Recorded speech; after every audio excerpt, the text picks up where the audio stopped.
Меѓународен ден на семејството, УНФПА, програма проширување на изворот. Жаклина Алексовска-Гештаковска или Гештаковска-Алексовска, аналитичарка на програма во УНФПА, ние гостинка ова утро. Зборуваме за една суптилна тема која што ги тангира дамите. Повелете? Не верував дека веднаш ќе ни даде простор. Добро утро. Веднаш и до крајот на разговорот. Добро утро. Да, ајде да влеземе во темата. Што представува програмата? Проширување на изборот. Кои се главните цели, таргет група кому е насочена? Така. Благодарам на поканата и уште веднаш да споменам дека не ги тангира само дамите, ги тангира и мажите и жените, бидејќи е потребно да се прошират изборите во поглед на тоа што им се нуди на вработените, за да постигнат рамнотежа меѓу деловниот и приватниот живот.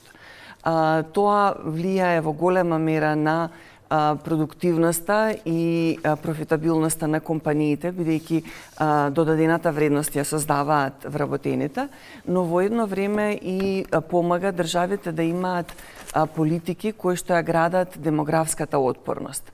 Еве, ако прашаме некои луѓе колку деца би сакале да имаат, можеби тие ќе одговорат да речеме 2 или 3, а се одлучиле да имаат едно дете.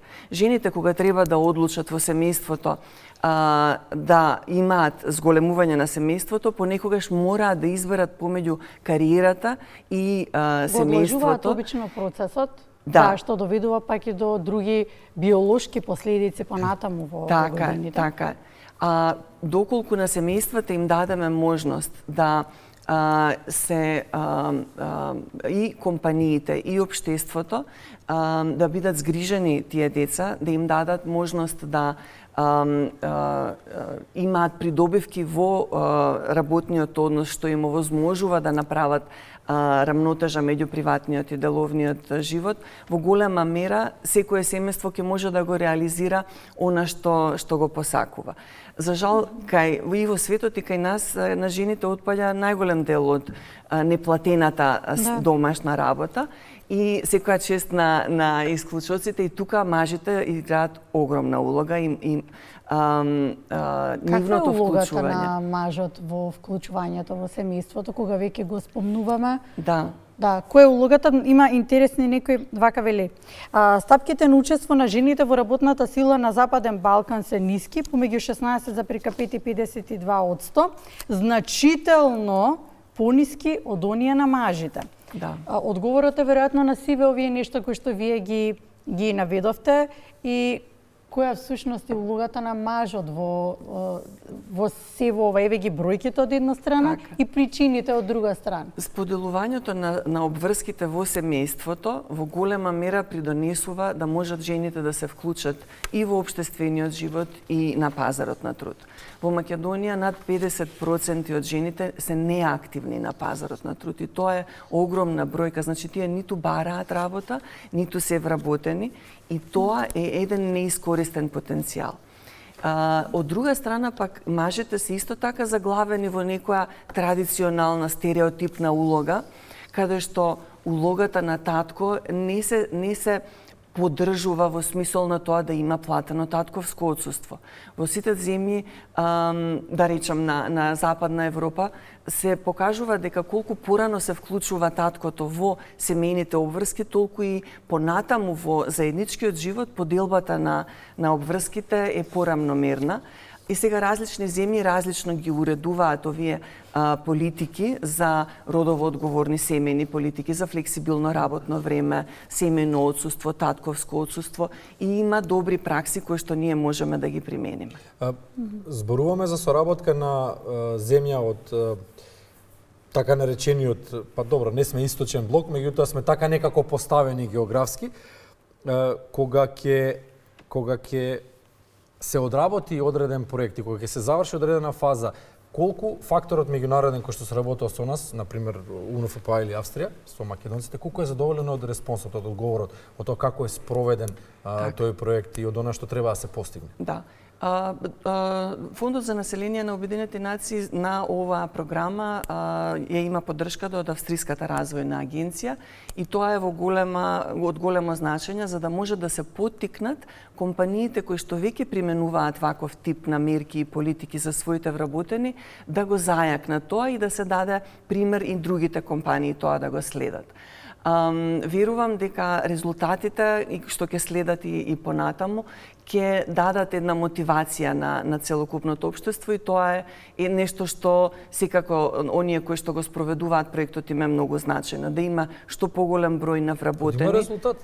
Да, секако ние работиме со еден помал број на компании оваа година и изминатата година, но резултатот ќе биде видлив и понатаму и ќе можеме и понатаму да зборуваме за тоа како законодавството треба да се прилагоди за да може да се дадат ваков тип на политики и мерки на што поголем број на компании. А одговорот на компаниите задоволни се од тоа што се спроведува? Компаниите најмногу ја чувствуваат потребата од ваков тип на политики бидејќи чувствуваат недостиг на работна сила и мораат да најдат начин како да ги мотивираат за да се пријавуваат на отворените позиции. Но од друга страна, знаете што тие треба малку да сменат перцепцијата затоа што можеби некој, не верувам дека толку директно, но суптилно, доколку вработат жена која што не се реализирала како мајка, суптилно прашуваат кога се плановите да се реализира како мајка и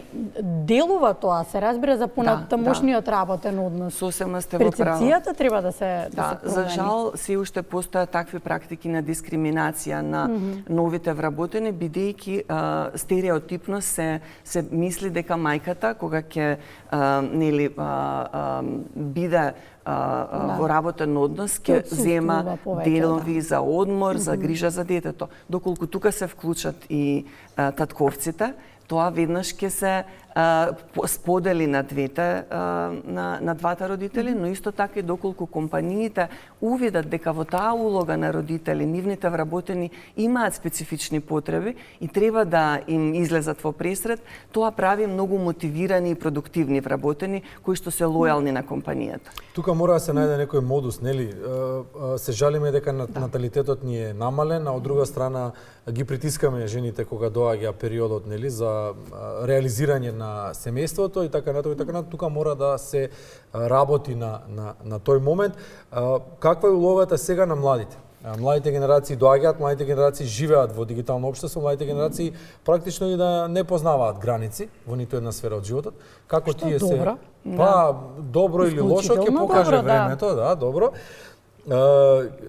Каква е улогата нивна? Колку им помага, нели, да стекнат знаење на оваа тема? Тоа и е новата сила што доаѓа и тоа е новиот начин на размислување, бидејќи верувам дека се поголем број на млади ги разбираат односите во семејството како на подеднакви основи, бидејќи еднаквоста меѓу мажот и жената е навистина тоа што ги создава и новите генерации што поинаку ќе ги перцепираат релациите помеѓу мажот и жената. И верувам дека тука ќе настанат и се поголеми промени на подобро. Уште едно прашање за крај, кои се најголемите предизвици со кои што се соочувате при имплементирањето на... Под прашање, споминавте дека целта ви е рушење на многу стереотипи, кои се стереотипи мажите, жените, но и ве суптилно ги споминавме работодавачите, кои се стереотипи ќе треба да се Фактот дека кај нас многу на прсти се бројат мажите што имаат татковско отсуство земено. Фактот дека се уште има една стигма во однос на тоа како мажите се вклучени во семејните обврски и дека сето тоа како товар треба да падне на жената, се едни од најголемите предизвици со кои што и ние и секако општеството и работодавачите се соочуваат. И тоа е нешто што постепено се менува и мора да го менуваме со позитивни примери за да можеме како општество да одиме напред. Па еве, некои од нас и не се срамат да облечат престилка.